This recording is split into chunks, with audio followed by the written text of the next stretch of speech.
Good morning and welcome. I'm Peter Beinart, a non-resident fellow with the Foundation for Middle East Peace. On behalf of the Foundation, I'm very pleased to welcome you to our webinar today, looking at what is going on in Israeli politics. To shed light on this topic, we have with us today two experts. First, we have Dahlia Scheindlin, an Israeli public opinion analyst and strategic consultant specializing in progressive causes, political and social campaigns. She has consulted on 8 campaigns in Israel and is a non-resident fellow at the Century Foundation, a founder and writer at 972 magazine, and co-hosts the Tel Aviv Review Podcast. Second, we have Neri Zilber, who is a journalist and analyst on Middle East politics and culture and an adjunct fellow of the Washington Institute for Near East Policy. He's a regular contributor to the Daily Beast, Foreign Policy and Political Magazine, and his work has also appeared in the New York Times, Washington Post, Guardian, The Atlantic, New Republic, and Foreign Affairs, among others. Our webinar today will take the form of a discussion between the panelists and myself. In addition to my own questions, we are eager to take audience questions, which can be submitted via the Q&A feature at the bottom of your Zoom window. Feel free to submit questions at any time throughout the panel. I will be keeping an eye on the Q&A box and will do my best to factor as many as possible of your questions into the discussion. Also, please note that this webinar is being recorded and will be posted online immediately after it ends. Finally, if you have any technical problems with this webinar, please let us know using the chat function, which is also at the bottom of your Zoom window. Please don't use the chat function for questions, as I may not see them. With that, we will begin. I was really excited for this conversation. First, because there's frankly so much that I really don't understand about what's happened in Israeli politics over the last 2 months. And secondly, because in Dahlia and Neri, we have really, I think, 2 of the best possible people you could have on the planet to actually help make sense of this for those of us who need a guide for the perplexed. So Dahlia, let's just start with you. I wonder if you could just lay out a little bit for the audience. The last Israeli elections were almost 2 months ago now, the beginning of March. And now we have, or seem to have, a new Israeli government. Can you just explain a little bit what's happened to get us from here to there? Sure, thank you. Thank you everybody for tuning into this. Thanks for FMEP for hosting it. To tell you what happened after the elections, I'll just back up and remind everybody that these were the 3rd elections that were held in the space of a year in Israel. They were held in March of 2020. And we had 3 elections to cut it short because all the parties failed to form a coalition. No party won sufficient support for their bloc. Netanyahu was not able to win sufficient seats for the parties who were loyal to him. So I distinguish between the parties that are right-wing in ideology and the parties that are loyalist in terms of having made a commitment to go into a coalition only with Netanyahu. He wasn't able to get enough loyalists. And what happened in March was that, very similar to the previous elections, because the Israeli electorate hasn't changed fundamentally over the course of the year between April 2019 and March 2020, is that Netanyahu's loyalist bloc, the parties that swore they would only go into a coalition with him, did not win a majority again. They won 58 out of 120 seats. 62 seats went to parties who had sworn that they would not go into a coalition with Netanyahu, and in fact, mostly campaigned on trying to replace him, among other promises that they made. I should say that the ideological parties, in other words, one of those parties, at least within the opposition, is an ideological right-wing party. That's Lieberman's party. He got 6 seats, and he is absolutely part of the right-wing ideological bloc. So ultimately, the right wing maintained 65-seat majority on the ideological level, which is a very good reflection of the basic 50 to 50-something% of Israelis who are right-wing. A majority, not a huge majority, but a majority. Certainly among Jewish voters, a bigger majority. After that, because of this bizarre parity and the fragmentation of those opposition parties, the opposition has been unable to form a government, even though they were given the first chance, which was a story in itself that we will hopefully discuss. But they had 62 seats. The leader of that opposition was Benny Gantz from Blue and White, the erstwhile version of Blue and White, not the current version of Blue and White. He was given the first chance to form a government. He wasn't able to form a government, partly because he would have needed to depend on the support of the Arab majority Joint List Party, to vote in such a government, it would have been a minority government, even though he had a majority, because there has never been a government in Israel in which an Arab party went into the coalition, but they might have supported it in a vote of confidence. He didn't want to do that. He had rebels within his own party. And so eventually in late March, he agreed to go into a unity government with Netanyahu, breaking all of his repeated promises over the course of a year plus to the voters. It was considered a huge breakthrough and a break-up.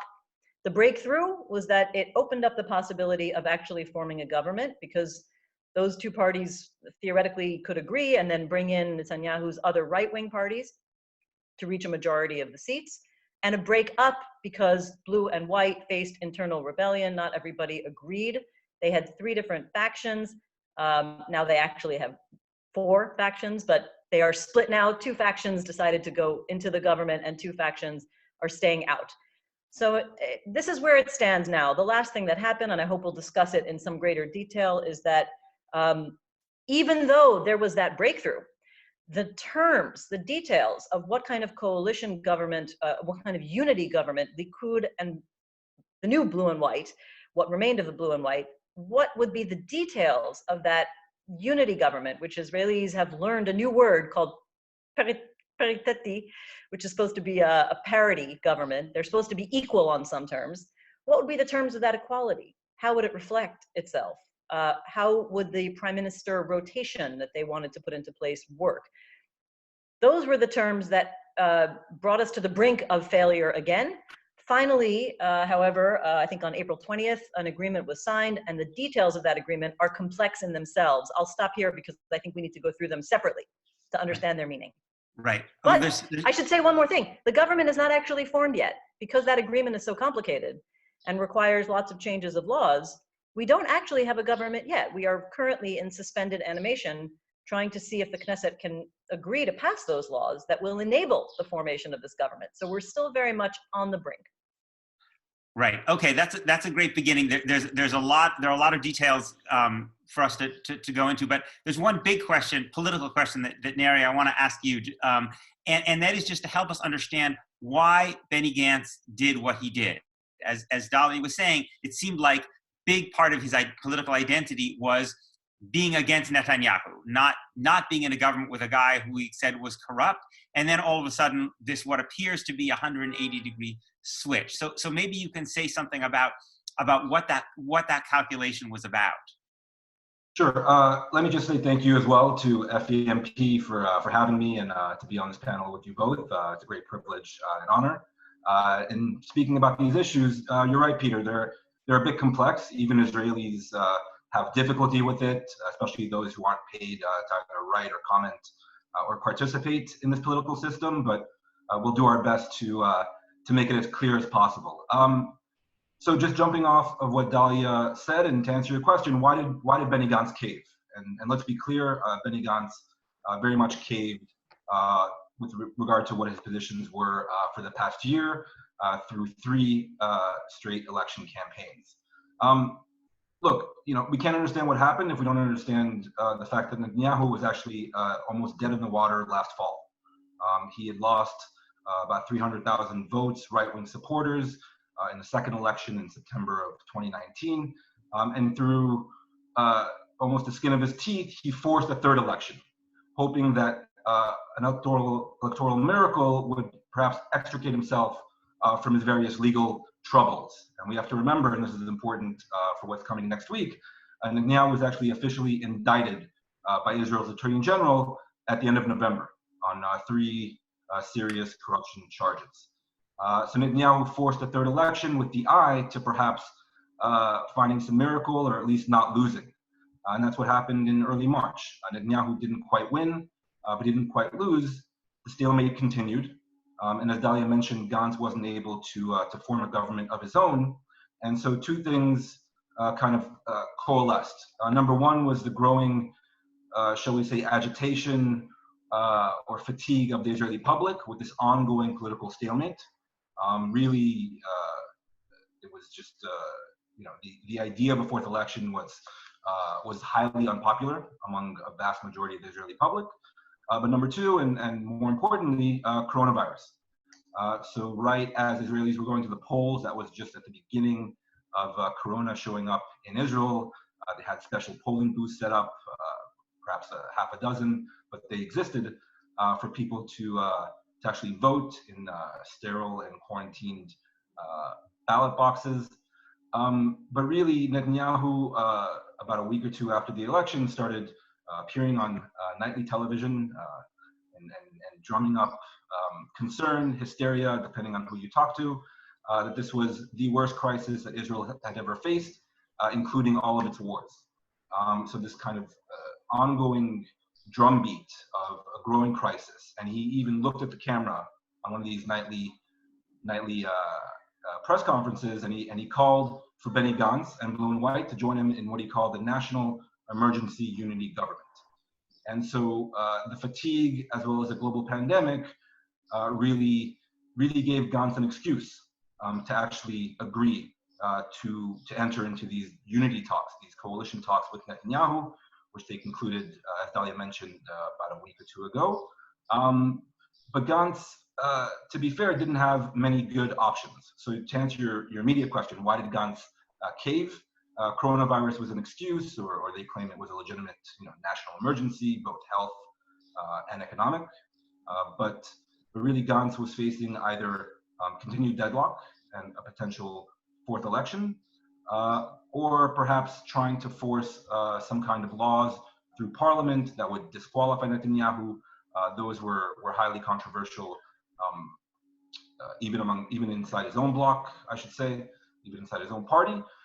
So faced with the prospect, perhaps, of a fourth election, Gantz essentially cut a deal, and the deal, as it's written but not yet ratified, would give Gantz about a year and a half in a rotation prime ministership. So Netanyahu would go first for the first year and a half, and then Gantz, in theory, would go second for the remaining year and a half of the government, along with a few other major clauses and sub-clauses that would try to hold this agreement together. We can get into the various details further on, but that's a big picture about why Gantz caved. And as Dahlia mentioned, it tore apart his own party. So half the party remained in opposition. Now they're the biggest critics of Gantz. Ironically enough, Likud standing to the side and watching this kind of this divorce proceeding go on in real time in Parliament, and really that's where we're at the moment. Can I add one point to that about why Gantz caved, which I think is important to understand? When I mentioned that if he had been able to form a government, it would have been a minority government, even though he had the majority of seats, because nobody has ever put an Arab majority party into Israel's government. Gantz wasn't about to break that mold. He doesn't seem to either have the political commitment to that or the political savvy or courage. The problem with a minority government was that he would have needed a majority vote of confidence, and two of the members of his own party stated that they would refuse to give him that vote of confidence. These are two very right-wing Netanyahu proteges.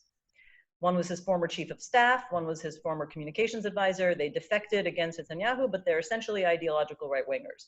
And they refused to give the vote of support. Without them, given that somebody else had already defected from the bloc, they wouldn't have had a majority to vote for the minority government. Now, the reason I think it's important to mention that is because it exposes Gantz's complete lack of political acumen.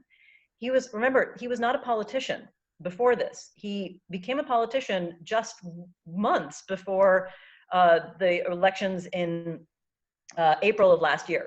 And that is the kind of moment when you need political skill, political courage, the kind of skills that Netanyahu has, in abundance, political maneuvering, political quid pro quos, wheeling and dealing, however you want to put it. It's a classic political skill that he did not have. And I think that a different and more experienced politician, a good experienced politician, Netanyahu, would have been, could, maybe, I shouldn't say would so categorically, but could have found a way to make that happen. Gantz, because of his inexperience and lack of ideological commitment, I think, was unable to turn those two guys around. So again, I wanted to go back before we talk about this, before we talk about the new government as it stands now. I guess the question that kind of is also raised by both of what you said is I want to ask you about the dog that didn't bark, which is why Likud didn't push out Netanyahu at some point and form a coalition government without him. I remember just, reading the papers here in the United States for many, many, many months. That was the speculation that, why was it, do you think ultimately, Neri, that it was blue and white that cracked rather than Likud that cracked? It looked from a distance like, hey, there are a lot of ambitious politicians in Likud. Netanyahu can't win a majority. He's under indictment. Why doesn't a Brutus emerge and, shiv him and then go into coalition with blue and white? Why didn't that happen, Neri? So why didn't the palace coup happen within the Likud? Yes. It's a great question. We all were looking for signs of that happening late last year after the second election in September. I was at Likud headquarters on election night in September, the second round, and there weren't too many smiling or happy faces, I should say. But I was asking the senior officials there, okay, what is your plan? What is Netanyahu's future? And every one of them to a T said, it's not in our DNA as a Likud party to topple our leader. Unlike the Israeli Labor Party, which has gone through more leaders than people actually remember. There have only been about 4 leaders of Likud in its entire history. So that was a big reason. Number 2, you're just saying that as a party, that Likud tends to defer to its leaders and be very kind of top down. Correct. I don't think that's unique to Israel's Likud party. I think it's probably very common in various right-wing parties all around the world. Won't mention any names, but that was a big part of it. But there was actually a challenge from within Likud in December against Netanyahu's rule. A former senior minister, quite popular by the name of Gideon Sa'ar, actually demanded and got a Likud primary challenge, one-on-one versus Netanyahu, that happened in late December. And Netanyahu won in a landslide. He won in a landslide. And that was a ratification of Netanyahu's ongoing support within his own base.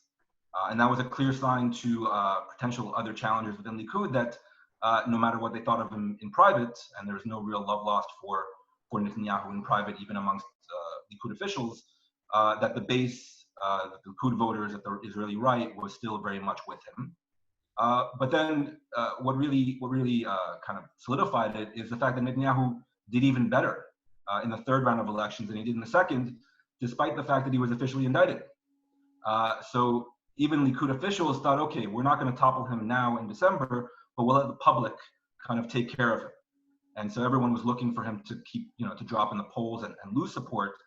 He actually won support, a lot more voters. He drew voters back to Likud and to his right-wing bloc of parties. And so, there was nothing anybody could do, even especially after the March election, the third election. Yet again, I want to add to that, if that's okay. I agree with everything Neri said, but I think it's also important to remember one component. Netanyahu is, again, a skilled politician who I think over the course of the 11 years now, but let's say 10 years during these election phases, has very strategically worked to diminish the rise of any potential competitor stars inside the Likud. And he has promoted to more prominent positions the kind of politicians who don't make a great impression on the public, but are likely to kind of agree with him and comply to his general policy, sometimes do the dirty work of more extreme right-wing policies. And so I think that, he's kept some of the people who were kind of more charismatic a little bit in positions that are a little more distant, like sending them away to be ambassadors in faraway places. So he keeps his enemies close and far, competitors, and that gives him a natural advantage. He seems to stand head and shoulders above everybody in Likud in terms of the public image. Of course, it helps that he has free media every single night for a decade because he's simply been in power for so long. And as a result, even within Likud, there's a lot of internal dissent. If you talk to Likud people, they'll say openly, lots of questions about whether they should be, such stalwart supporters of him. But I think they are afraid that nobody else has his vote-getting potential. Interesting. Okay. It's interesting. There are obviously analogies. I think the degree to which the Republican Party has also become so personalized in the United States that I think probably if you went Trump came in, people would not have imagined that he would be able to dominate as completely as he's been able to dominate. Dahlia, just sticking with you. So talking about this weird pseudo government that now exists. Just talk a little bit about its contours. I know it's kind of vast in terms of the number of cabinet ministers, the deputy cabinet ministers. Why is that? Which parties are actually in the government and why? And so let's just try to lay that out, and we can maybe then start to talk about what'll actually happen to it in the coming weeks. Okay, the easy part is how big it is. It's huge. It will be the biggest government in the history of Israel, which is gathering, quite a bit of fire, considering that we have a quarter of Israelis unemployed. It will be up to 36 ministers, even more deputy ministers, over 50. It's crazy. In terms of the parties that are in it, we don't know. It's so far blue and white. They took two people from the Labour Party, which essentially broke up the Labour Party. We're not really sure yet. There are the two spoilers for the minority government, the two right-wingers who were in blue and white went with Gantz. In terms of the other right-wing parties, you have the far-right Yamina party, which sort of represents the national religious community, trying to drive a hard bargain, but we're still at brinksmanship in terms of negotiations. The assumption is that the other two ultra-Orthodox parties, Shas and Torah Judaism, will go in. That's the easy part. Let me talk briefly about the contours of the government. There are many, many items in the agreement, but for the purposes of keeping it concise, let's talk about what's important. But let me just break it for a second. So part of blue and white is in the government, and part of blue and white is out of the government, because blue and white. They're not called blue and white anymore. The ones who are out are not called blue and white anymore.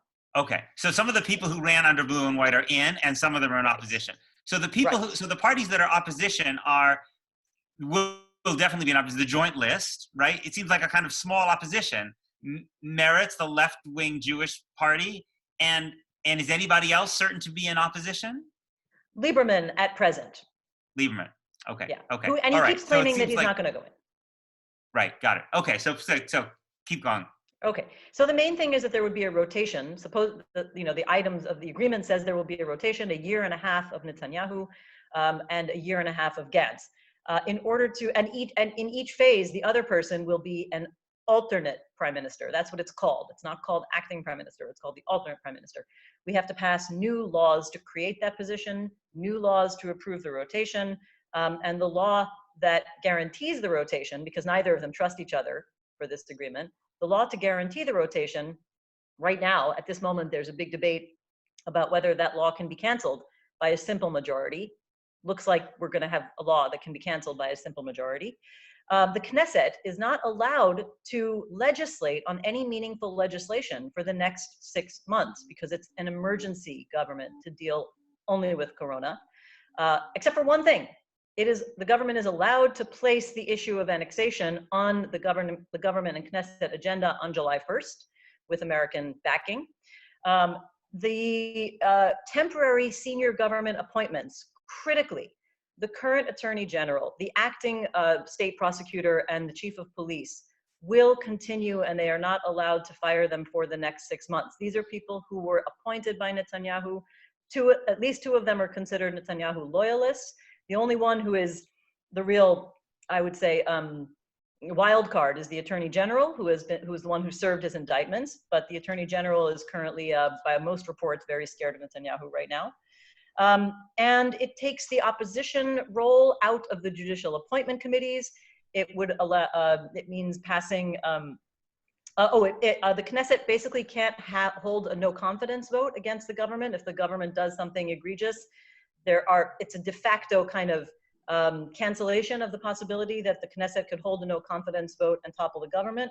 And if the Supreme Court should rule against Netanyahu's ability to form the government, which is what the agreement basically says, and that the Supreme Court will be deciding that next week. If the Supreme Court should rule against Netanyahu, there would automatically be new elections. So in other words, it's a huge disincentive for the court to rule against him. It's a huge disincentive for the Knesset to hold a vote of no confidence. It constrains the role of the Knesset, and it basically overrides the court and diminishes the role of the opposition in choosing judges. There are many more things. I won't go through all of them. Some of them are pretty complicated. But in order to do this, the most important thing to remember is that Israel would have to amend two basic laws.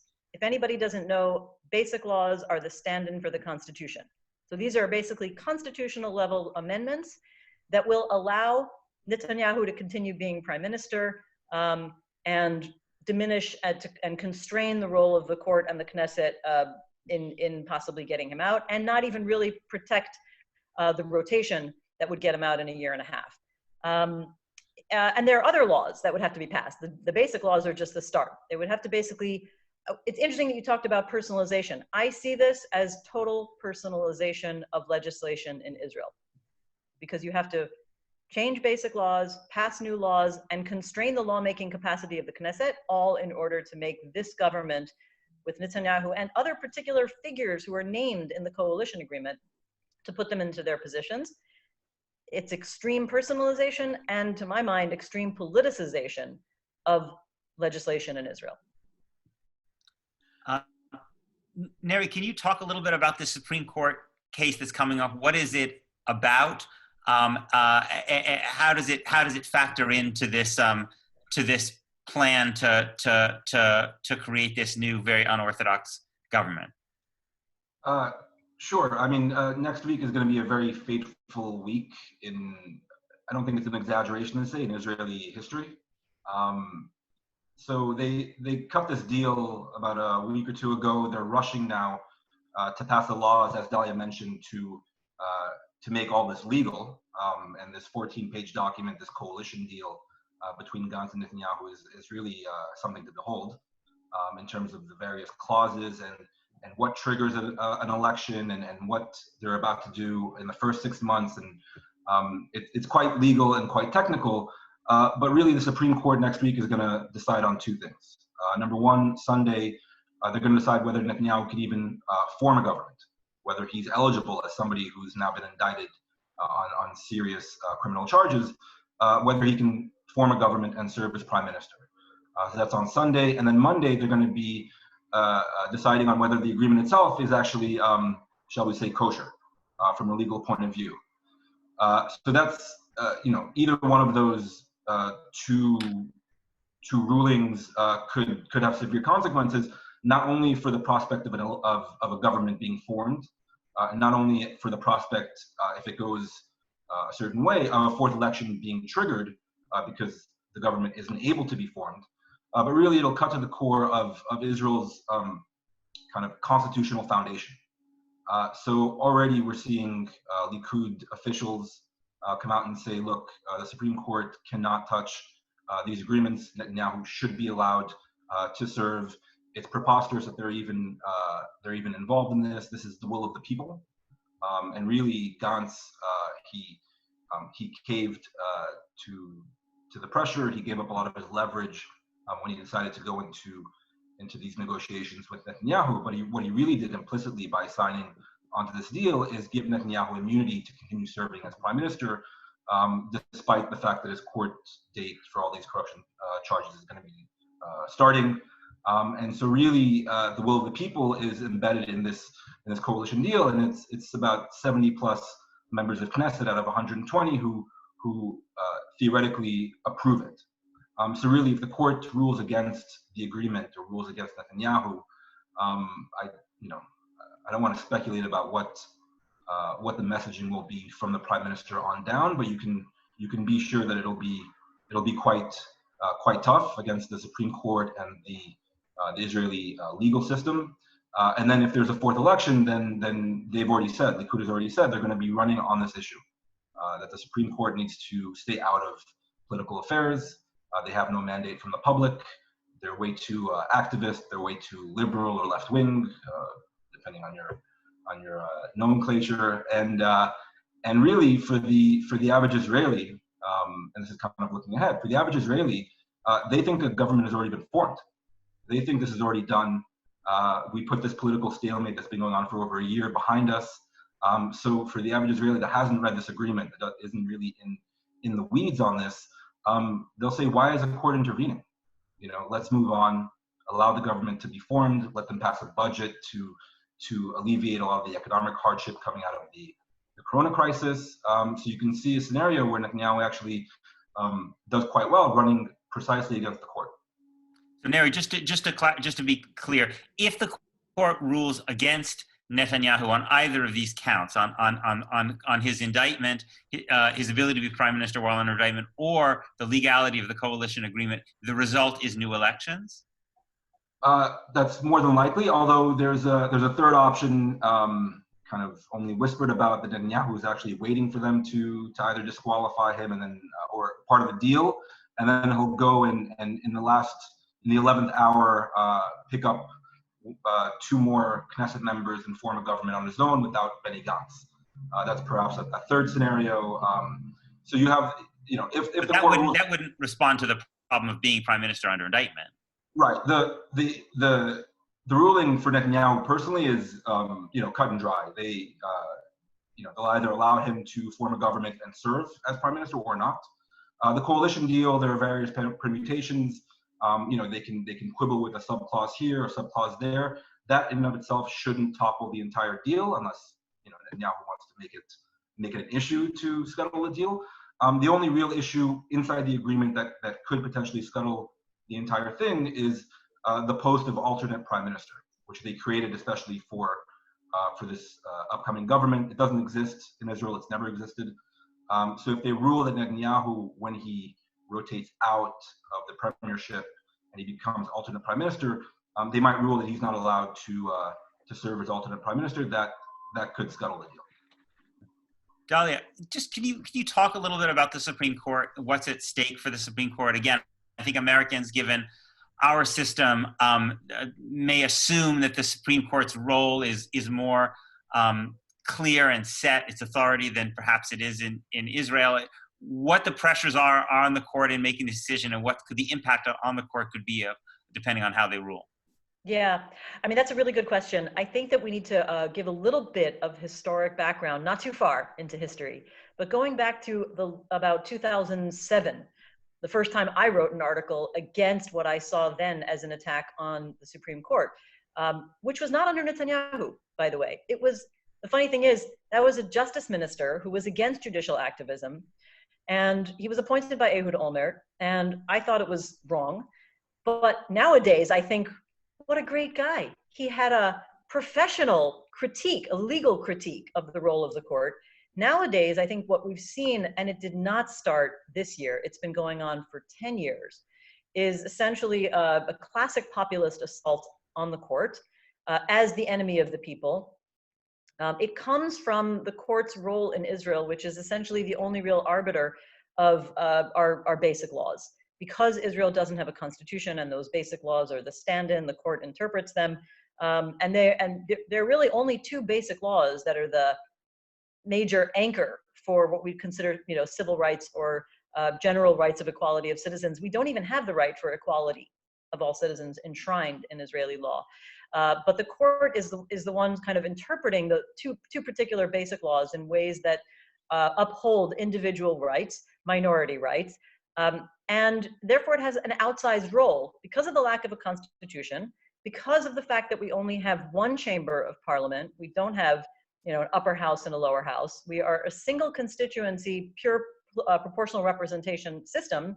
We don't have any check and balance of regional versus national government. So the court is the only actual place for citizens to make their claim, or organizations against government activity, which, by the way, I should also say that for historic reasons, the Supreme Court has 2 hats. It's the Supreme Court in regular ways, and it's also the High Court of Justice for claims against the state. So it has both those roles. And there's been a lot of debate about how court rulings that seem to go against a government ruling should be considered. Is it defying the government? Is it invading the sphere of the executive and the Knesset? Or is it a good balancing role, considering that we lack some of those other basic checks and balances in a democracy? Again, those questions would have been what I consider a professional critique. But over the last 10 years, I think that under Netanyahu, usually not by Netanyahu, this is something he outsources either to more right-wing coalition partners or to other figures within Likud, have essentially generated a narrative in which the Supreme Court is a cabal of liberal left-wing elites who are basically some sort of a dictatorship over, crushing the will of the people, which is expressed in the Knesset or in the executive, mostly within the executive. The executive is seen under the Netanyahu years as the great expression of the will of the people. And the court is a sort of secretive, self-elected society of people whose commitment is to something that is very universal, this set of universal liberal values that essentially is single-minded, has a single-minded focus of undermining the Jewish identity of the state. That is the narrative. And that is a narrative that is repeated, I would say daily, if not twice or thrice daily, in Netanyahu's, in the pro-Netanyahu Free newspaper, which is the highest circulating daily paper.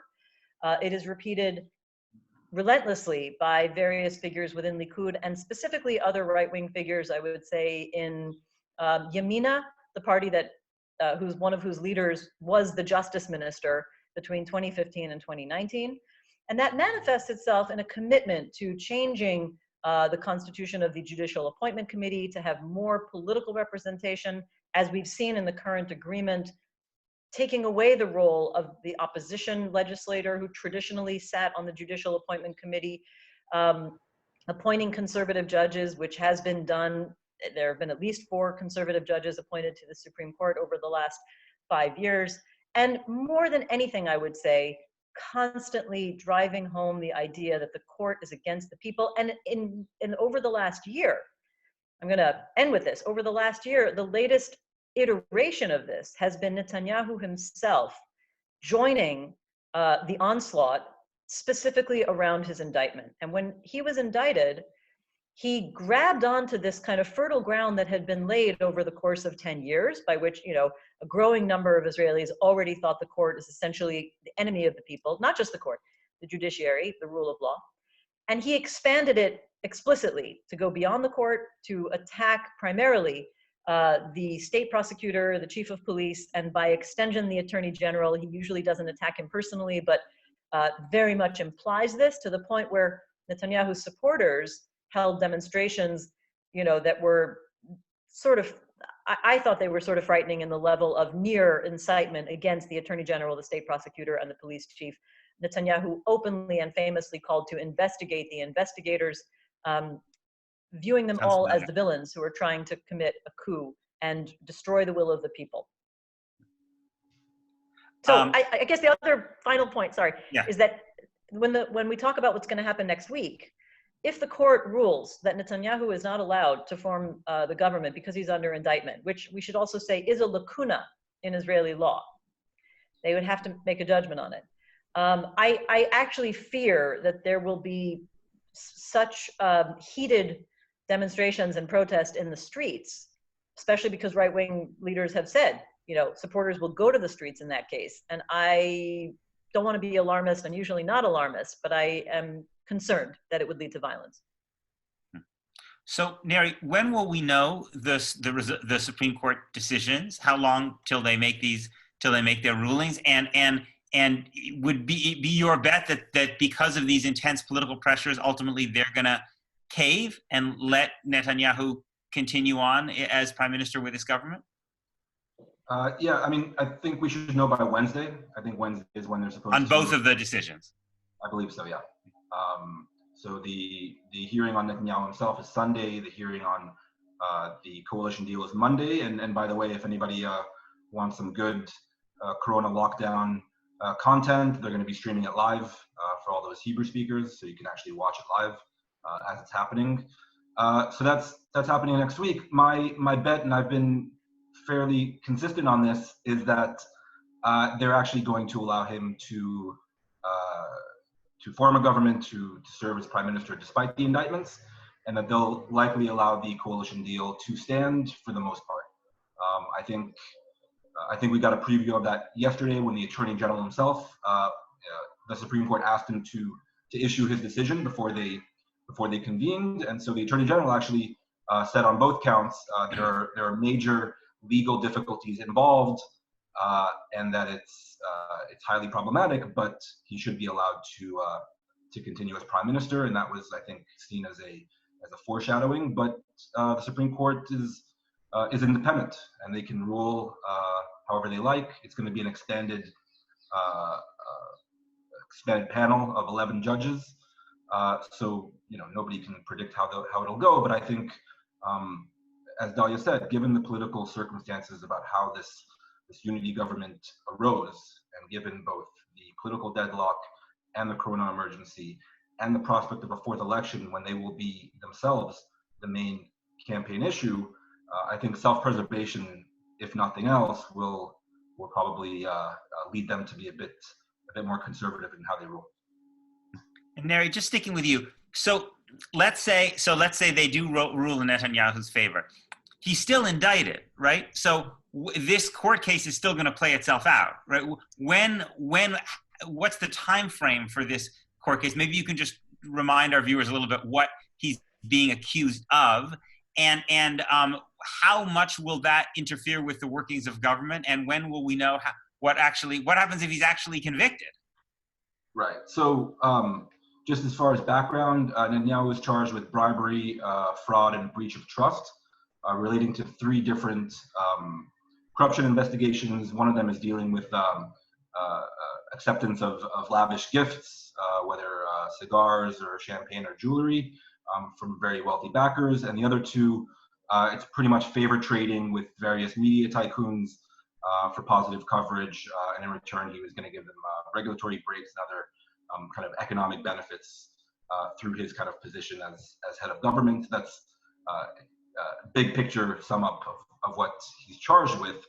And as Dahlia said, he's said throughout and consistently that this is a conspiracy by the deep state, left-wing media, left-wing police commissioner, left-wing state prosecutors, left-wing judges, many of whom he himself appointed, by the way, that are out to topple him and, by extension, a right-wing government. So you already see kind of the narrative forming, and this has been going on now for 2 or 3 years, and really it's seeped down into the public consciousness and really undercut the impact of the various stages of the indictments and how it was priced in, at least electorally. Now, his trial is set to start later this month. And so that's just the beginning of the trial. So in theory, and this is really what Gantz, by signing on to the deal with Netanyahu, actually will allow him to do, is remain prime minister and kind of, as they say here, appear in court in the morning and then deal with the affairs of state in the afternoon. Netanyahu has said, he's more than capable of doing that. But the trial itself, I expect it to take a few years. I don't expect it to be a snap trial. In addition to Netanyahu, there are many other major players in Israel, primarily kind of very powerful media tycoons that are also co-conspirators on at least 2 of the cases. So the initial trial itself, which is playing out in the Jerusalem District Court, could take a few years, by which point Netanyahu is still prime minister or perhaps alternate prime minister. And then if he's convicted, then he has the right of appeal to the Supreme Court, and that also could take some time. So really, Netanyahu could remain prime minister, and at a certain point, call snap elections to perhaps get a majority to perhaps undercut the Supreme Court's ability to actually ratify the conviction. But that's down the line. In the meantime, Netanyahu, I think, got what he wanted out of the deal with Gantz, which is essentially effective immunity, notwithstanding what the court will or will not decide next week. Dahlia, I want to just go onto another subject that I know you've been thinking a lot about, and we have a question about it too, which goes back to something we said earlier, which has to do with the role of the Joint List, the party that represents particularly Palestinian Arab citizens of Israel, which did particularly well in these elections, went out on a limb to endorse Benny Gantz. I think one of the things that I think tends to undermine American reporting of Israel in general is a lack of a kind of understanding of the kind of basic norms of Israeli politics, in terms of the fact that Arab Israelis generally, their parties are not in the government. Where does this? First of all, I have one particular question, which is, if they had invited, do you think they ever would have joined the government if they'd actually been asked to join the government, A? And B, the fact that the Gantz wouldn't even form a minority government with them outside, where does this leave them now, having done really well and kind of put their neck out for Benny Gantz. Where does this leave them? Very good questions. First of all, I should say disclosure that I was advising the joint list in the last campaign. So I take a little credit for their good result, but it was a historic result, and it really was not to my credit because I was only really involved in the campaign for the Jewish, I almost said Jewish speaking, Hebrew speaking Jewish population, but the campaigns were very much, in merged. So it wasn't really a separate campaign, just different languages. And I think that your observation is correct. It was a historic win. They got 15 seats. It's the highest number that they have ever had, including when the parties were separate. We should back up and say the joint list is called the joint list because it is an amalgam of actually 4 different lists, which traditionally ran separately. And of course, like all the parties in Israel, they've changed form and shape over the years. But even combined in the past, they usually would get between, really just 10 or 11 seats. The first time the joint list ran together was in 2015. They got 13 seats. They broke up ahead of the April election in 2019, went back down to 10 seats. In other words, their constituency, the Palestinian citizens of Israel, who have some interesting voting patterns, but they very much wanted them to be together. They were disappointed when they broke up. They went down to 10 seats, got back together for the September elections. It's like kind of like the Beatles or something. And they got 13 seats and then went up into 15. So the historic high came from 2 sources. One is primarily the much bigger source of that rise was Arab turnout. Arab Palestinian citizens have a complex political relationship with participation. They generally show very high participation over the years, but whenever there's a shock to their system, when something happens in Israel that very much injures or alienates them, their turnout tends to drop. So the second Intifada happened, 13 Arab citizens were killed in protests, they boycotted elections, only 18% voted in 2001. In 2018, skipping ahead, in the summer of 2018, Israel passed the nation state law, and in the very next election, their turnout went way down. Again, partly because the parties broke up. But having reconstituted the joint list, having rallied the Palestinian Arab citizens, there was one little factor that gave a sense of momentum, and it wasn't enough to actually boost their mandate numbers, the number of seats they got, but that was the relative success among Jewish citizens who were formerly Labor and Meretz supporters. There's usually just a few thousand over the years who would vote for one of those Arab parties or Arab Jewish parties, but at this point, by the best estimates we can figure out based on the actual results, they at least doubled, if not more, the number of Jewish voters relative to the previous elections in April 2019. So if you look at the April 2019 results to the March 2020 results, we're talking at least double, if not more.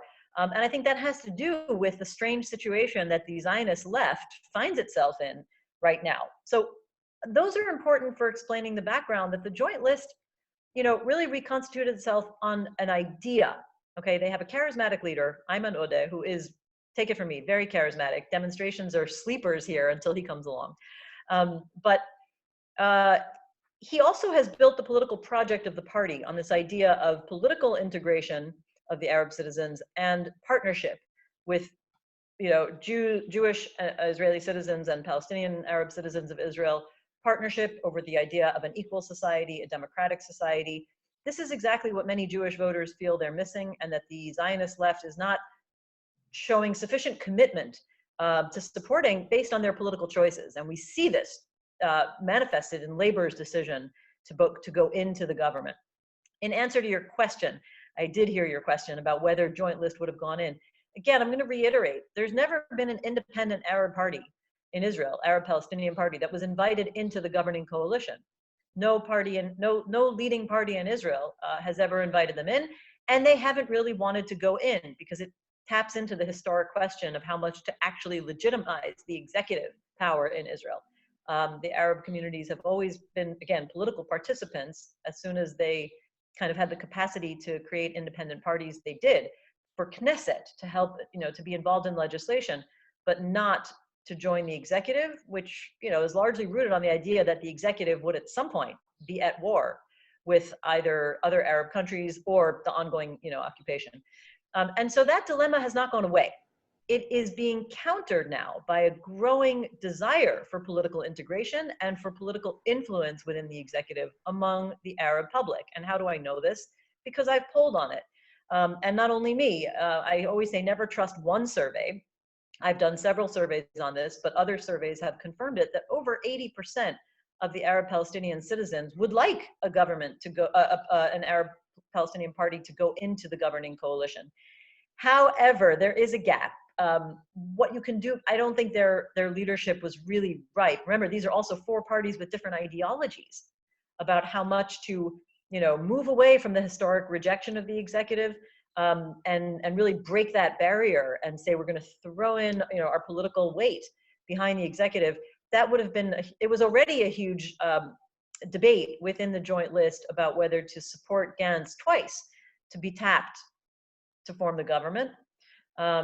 These were breaking big political taboos already, and I don't think they wanted to have the dilemma of actually being invited into the executive. But if they had been asked to vote for a minority government, if Gantz had shown real leadership on that issue and said, I'm going to do this, and had convinced those two rebels within his own party and asked for their support, I have no doubt they would have done it, because that is in a way the meaning of having recommended Gantz to the president, was essentially a way of saying we would support a Gantz-led minority government.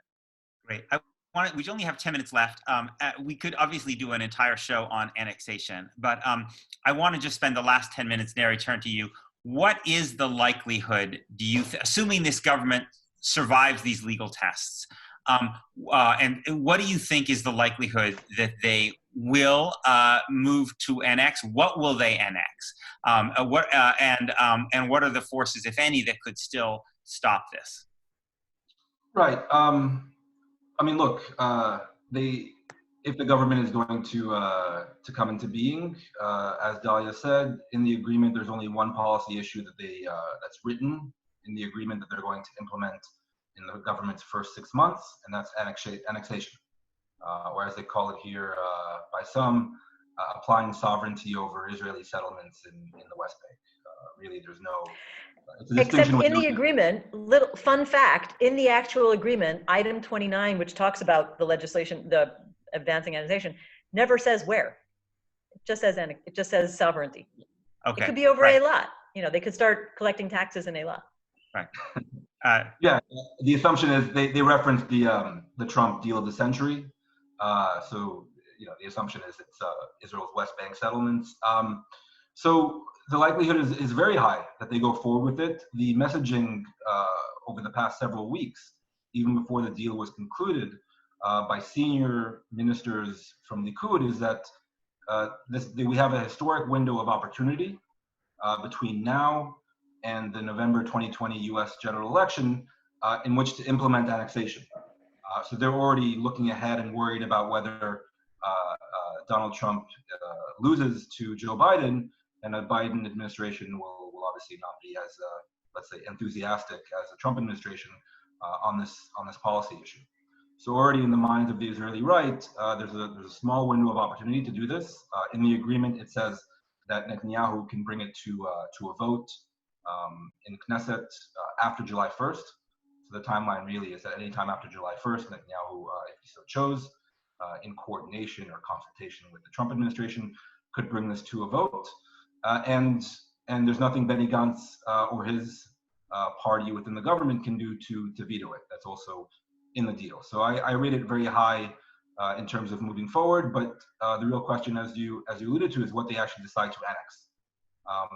Netanyahu has promised that he's going to annex all the settlements in the West Bank. What is there, over 100, 120, 130 settlements? I think the likelihood is that they go for something that is more consensual within Israel, at least.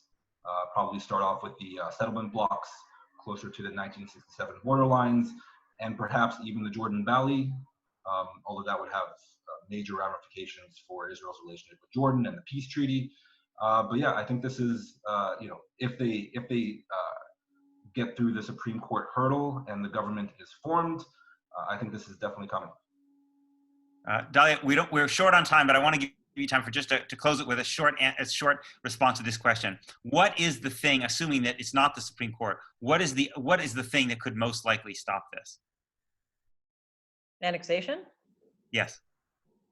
Very little. I mean, there's very little chance that the European countries will unify over some significant policy to deter Israel or to punish Israel. The American administration is very much for it. And I think the only, any sort of real change would have to come from within Israel, either from the public or the political levels. What about Egypt and Jordan threatening to revoke their peace deals? Are they really in a situation to do very much about it? I mean, I don't see them as having the kind of political bandwidth, given their own levels of crisis, given their own political instability, that I don't think they would actually go through with it, and I don't think they would go that far. The other thing I want to go back to is I think that in a weird way, listen, I'm not saying nothing can stop it, but it doesn't look like we're going to see international, forces gathering sufficiently quickly to make the kind of, significant policy changes they would have to make to stop it. The one thing that is kind of ironically capable of slowing it down is Netanyahu himself. And this is not because I don't believe he's serious. I do think he's very serious about it. I believe what he says. However, I think that I was not totally joking when I said about how ambiguous that item in the agreement is. It's not ambiguous about, it doesn't say a location, but that's not really the issue. The issue is that it's left very open about whether it's legislation or whether it's policy or whether it's a decision. It can be put before the Knesset. It's very vague about how this annexation is supposed to happen and doesn't say anything about where at all. Again, not even in the West Bank, but we know that's where they mean. And that, I think, leads me to the conclusion that Netanyahu knows very well how to maneuver campaign politics and post-campaign politics, where he can kind of balance the concern about the Middle East reaction, Arab countries, or the international reaction, which will be, I think, not significantly strong, but still could be punishing on some level, and satisfying, some of his right-wing constituencies and coalition partners by doing the following, by much more incremental versions of annexation than what we mentioned already. Jordan Valley is bombastic. Annexing the big settlement blocks is bombastic. Those will definitely garner very big public, if nothing else, heavily declarative punitive measures, right? It may not come in the form of boycotts and things, but it will certainly gather, if nothing else, that's the one thing I think most international actors will agree on: condemnation, very serious condemnation, non-recognition, etc. And to avoid that, he's likely to do things that are even smaller. Building in area E1, which connects Ma'ale Adumim to Jerusalem, building in southern Jerusalem, Givat HaMatos, places like that, annexing one settlement at a time, Ma'ale Adumim being a good candidate. I think we are likely to see the kinds of things that he hopes will strike just the right balance between very incremental forms and very public, what I call the bombastic forms. But he's the one capable of slowing that down. Gantz, I don't think, has much of a vision on it. He hasn't indicated any commitment to one side or the other than going into the Netanyahu government and stating that he would not fight pushback on the annexation issue. And so the other thing is perhaps some sort of internal rebellion within the Knesset. The opposition could certainly come together, and it's unlikely to me that there would be significant numbers of coalition members who would defect on that issue, but those are the forces I see at play. Well, on that quite depressing note, I'll say, on behalf of the FMEP, I want to thank you, Dahlia and Neri, our participants. If you want to learn more about the issues we've been discussing, you can follow all of our panelists and their organizations. I encourage you to visit their websites and to find them on Twitter. And thanks to all of you who joined us for this webinar, and especially those who submitted questions. Check back at the FMEP website, fmep.org, for recording of this webinar, further resources on the topics, and for announcements of additional webinars. Thanks for being with us. Thank you. Thanks, Peter.